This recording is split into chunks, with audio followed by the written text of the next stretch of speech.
Let us move along now and say hello to our next guest. What a big weekend for him. 2 weekends ago here in the tri-state area, he defeated Matt Mitrione in the semifinal of the Bellator Heavyweight Grand Prix. Officially announced last week that he will meet Fedor Emelianenko on January 26th at the Forum in Inglewood, California, in the final to see who will become the Bellator Heavyweight Champion. If he wins that fight, he will then become Bellator's first ever double champ. He is the light heavyweight champion in Bellator. He is Ryan Darth Bader. Ryan, how are you? I'm doing great. What about you? I'm doing really well. Thanks for doing this, Ryan. By the way, when you had your intro before the Mitrione fight 2 Fridays ago, they had a little like Star Wars thing in there. Was that the first time that you've done that before? Yeah, they shot.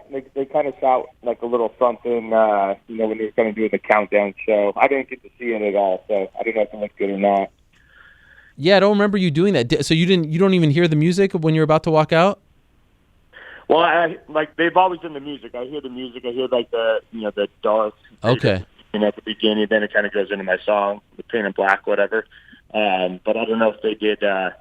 We shot a little something in a dark room, kind of with the hood up, kind of. I don't know. Yeah. I don't see that TV behind me when I'm walking out at all. What's fascinating is the fact that you're like the complete antithesis of Darth Vader, right? Like you're just such a like happy guy, kind of nice guy. You know what I mean? Is that why you got the nickname to begin with?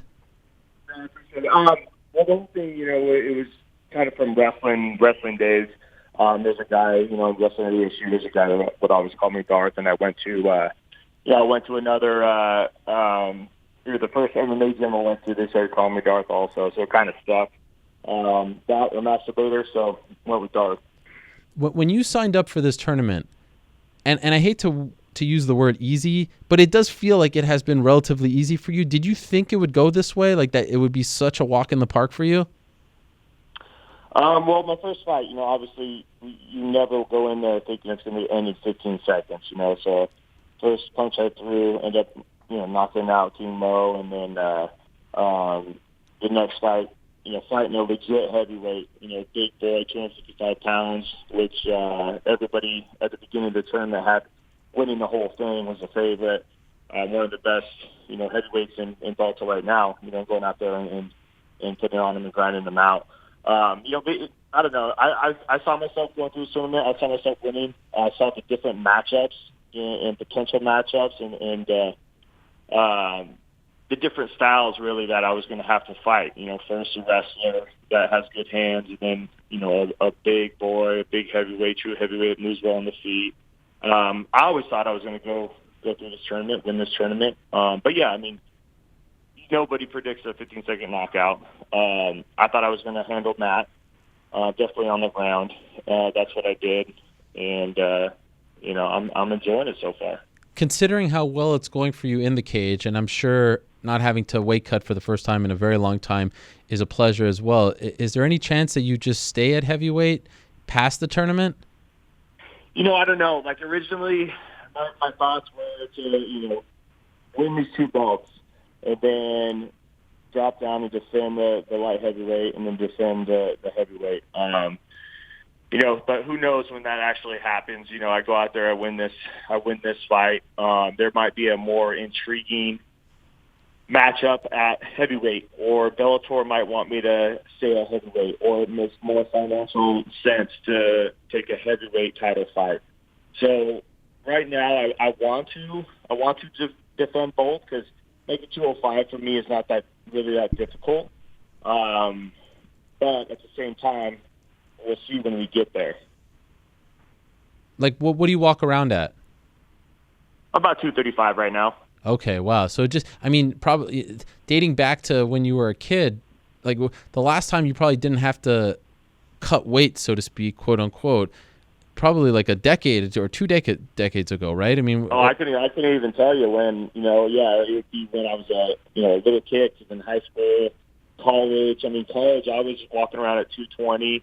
I was getting down to 197. And I would get down a little lower in mid-season, but that was every weekend, And so for me, honestly, all this last camp, I was upwards of, I was like 238, 239. But when kind of the fight week kind of rolls around, I'm able to do strength and conditioning further into my camp. whereas in 205 I had to cut back because that's what keeps weight on me. But I rolled into fight week, and my body naturally probably drops a good 7-8 pounds, just whatever it is, just kind of get in the zone. So when I weighed in, I was 229, so, but I was heavier than that during camp for sure. Obviously, Fedor isn't who he once was, but I still feel like he has that aura. For someone who's been in the sport now for a while, just squaring off against him after his win over Chael, what is that like? Yeah, it's kind of surreal.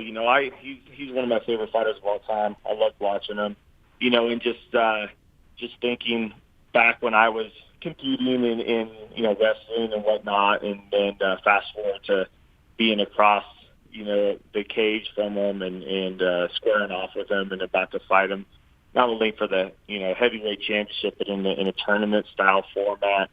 One of the greatest heavyweights of all time. It's a real experience. But I kind of put that in the back of my head though too, because I've been in there with everybody in MMA, and so for me, it's just a guy wanting what I want. Competition, I got to go in there and take him out, but it's definitely a super cool experience. And when he won that fight, he looked great. And then when he won that fight, I was really excited because I get to get in there and compete with him for the world title.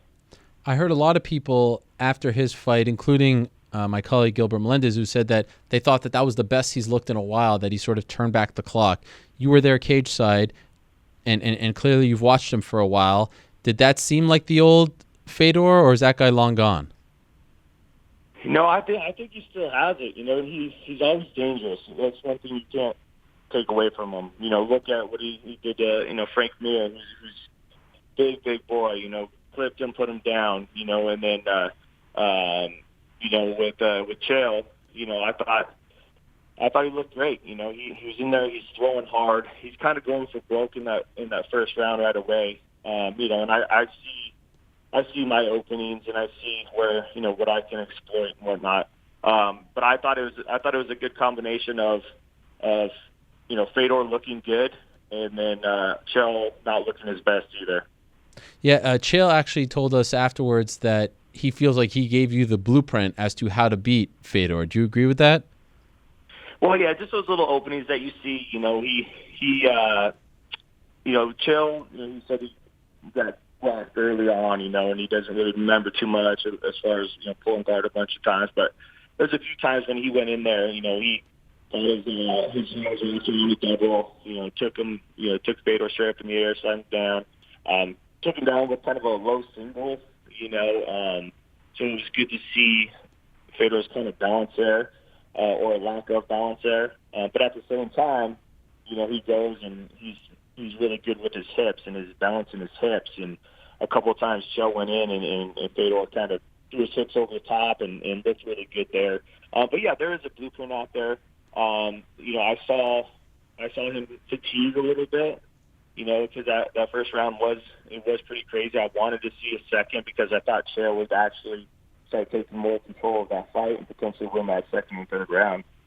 We didn't get to see that obviously, but I did see those holes. Chael has been accused afterwards of throwing the fight because of that sequence where at least was on top of Fedor's back and then tried to go for that roll, and that's what led to his demise. What did you make of that sequence? Yeah, no, that roll it's something that we do in wrestling too. It's one of those things where you get around the neck and you're under the arm also, and you flip over onto your feet, and if the guy continues to lay on his stomach, it kind of chokes them, and so they usually flip over also with you, and you kind of have their back a little bit, and you get near fall points in wrestling. I know what he was trying to do, but the execution was just flawed because I think he abandoned it immediately when he needed to commit to that. So he kind of flipped over, and knowing that he was slippery at the time, he wasn't going to get it, and so he flipped over and then immediately got his belt or whatnot. But that. Yeah, there's no fixed fight there. They were throwing at each other. Fedor hit him hard. Joe kind of panicked a little bit. He was kind of out of it. He was surviving a little bit, starting to come back, and then with that is actually a move I've seen used in wrestling and all that kind of stuff. So. So Bellator has also started this welterweight Grand Prix, and they announced at the beginning of it that the winner is going to get $1 million, courtesy, I think, of 50 Cent and his champagne company and whatnot. You guys aren't getting $1 million, right? The winner isn't getting $1 million, just a belt, correct? Not to that. No. It was it was a surprise to me to see that. And so we're talking to Bellator right now. We're gonna make it right and come into this tournament happy for sure. So, but yeah, when I saw that, I was like, what about the big guys over here? Yeah. So you have actually voiced this to Bellator. You have brought this up to them. Yes. We have them on our eyes, and so we're working through it right now. Wow. And I don't know if there was a plan, or anything as far as a surprise, purse or gift or whatever, money at the end. But for me, I've been in this game a long time where I want to know what I'm getting, and so we're talking to them right now. This is going to be the biggest fight they've ever had, heavyweight championship, let alone I have the potential to win that belt in 2 divisions here. So. We're going through that process right now. Did you? I know you had a really good contract with them. Was there anything in there that if you want a second belt that you get some sort of bonus or anything like that? We kind of did a little negotiating when we entered this tournament. Nice. We were asked to, coming to this tournament, we didn't know one person that was going to be, one fighter that was going to be in it. So we said yes before any of that, and then negotiated a little bit, amended it for this tournament specifically. So. I'm having a great time in Bellator, though, and so, I want to be here. So, I want to sign a new deal. I want to do the whole thing. I want to go out there, win 2 belts, defend them both if I can, and keep rolling. I know I've talked to you about this before, so I don't want to harp on it, but just, like the Cormier thing and all that. I'm just wondering, as a human being, because you never got that title shot, are you the kind of person that uses that as motivation, or do you feel like you're over the UFC experience at this point?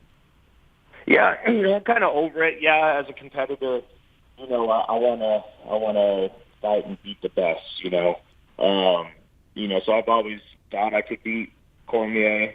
I always wanted to fight him. And catch flack for that, whatever. But if you don't think you can beat the best guys in the world, if you don't think you are the best guy in the world, you shouldn't be in this sport. You don't have the right mind frame, So I hear people all the time, "Oh, you're crazy! You think you beat Cormier?" Yeah, of course I think I can beat Cormier. I wouldn't be here if I didn't think that. I'm a competitor. I wanted to fight him. I was trying to get that fight forever, and I still do. I think that time has passed for sure. With him retiring, him getting his couple fights that he wants, and it is what it is. I'm not one to look back. I've made the best of the opportunities here, and now I'm fighting for the best series of all time. And finally, you said that you haven't been punched once in this tournament. Is that now something that you're going to try to say, all right, tournament done, I won the belt, and I didn't get a single punch landed on me? Is this a thing that you're going to try to actually, turn into a reality after the 3 fights? You can go through Fedor as well without getting punched?